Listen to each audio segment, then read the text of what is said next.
Okay, we have our fishing line. We have a container that is water resistant. We have a cheap alarm from China that I'm hoping still works. And it has one lead, the negative lead, attached directly to the battery. And the positive lead is attached to this clothesline clip. And wrapped in a piece of foil. And then the bottom here is also wrapped in foil. And when this little plastic bread tag is removed, the two pieces of metal connect and the rest of this connection works. The positive that goes to the battery is connected, and the alarm goes off. And this little bread tag here is connected to a piece of fishing line, and the fishing line is going to go around some stakes on the outside of the quail house because we are making a trip line. The quail might be outdoors in a tractor, but I made them a little movable planter with some little goodies that were growing over by the pond because they seem to like to have little grassy tidy spots full of plants and whatnot. So we're set up here, and the idea is that if this wire gets pulled at the back here, an alarm goes off in the front.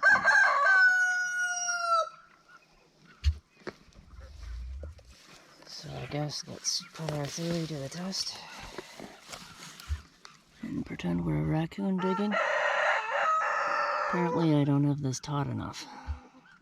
That's a problem. Gotta test your equipment, right, people?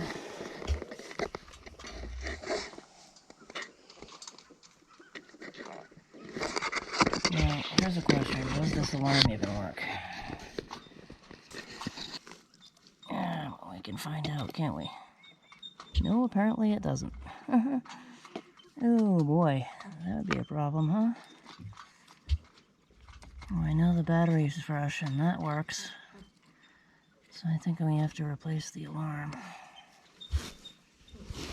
And also this should be stabilized so that when this slips out, it actually works.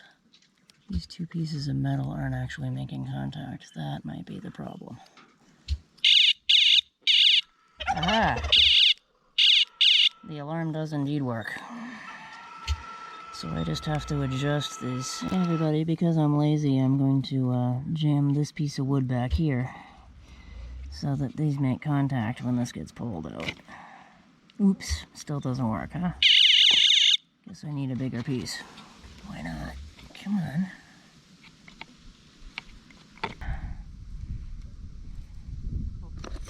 And I need them to be very inspired to make contact.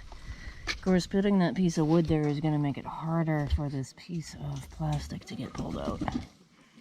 Yes. Need it to actually work.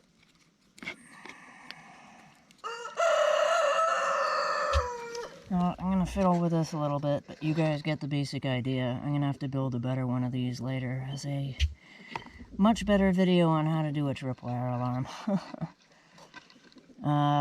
I'm going to need to get some more clothespin figures and look for another alarm.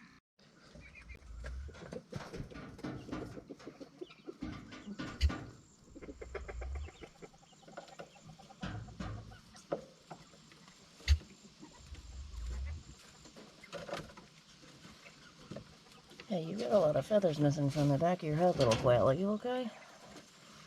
That one on the far left looks like it's been beaten up a little. Definitely a hen and not a rooster from what I can tell. This guy right in front here is the rooster. That big sucker right there. The other one I put in here as a hen because she's got speckles on her front. Maybe he's just being extra mean to that one for some reason. Well, that's a hen, all right.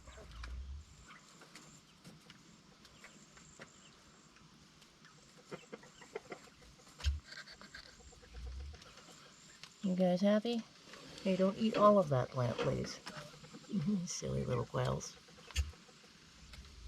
It's supposed to be there so you guys can have something growing in here all the time, even when I can't move you for a few days. I'm going to town on that thing, huh?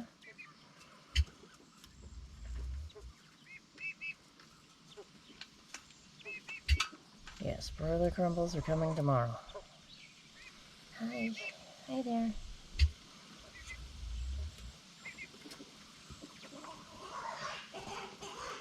Hey, wait a minute. You look like a rooster. How did you get in here? Are you the rooster? You can't have more than one damn rooster in here. Yeah, I still don't know what the two remaining white ones are. It's a real bummer that two got eaten, because the two that got eaten had prominent black dots on their heads and were really cute. Yes, you're the rooster in here. I want to make sure there aren't any more roosters in here. That would be a disaster, wouldn't it? Need to build another quail tractor and separate out the celadons, which are all the ones that don't look like the one drinking or the white ones. Okay, I wish I knew if that was a hen or a rooster sound. White one with a dot on its head there. Happy quails? Happy quails? Very happy quails? I hope we're happy quails. You being nice happy quails? You got places to go and things to do? Yeah? Sweet.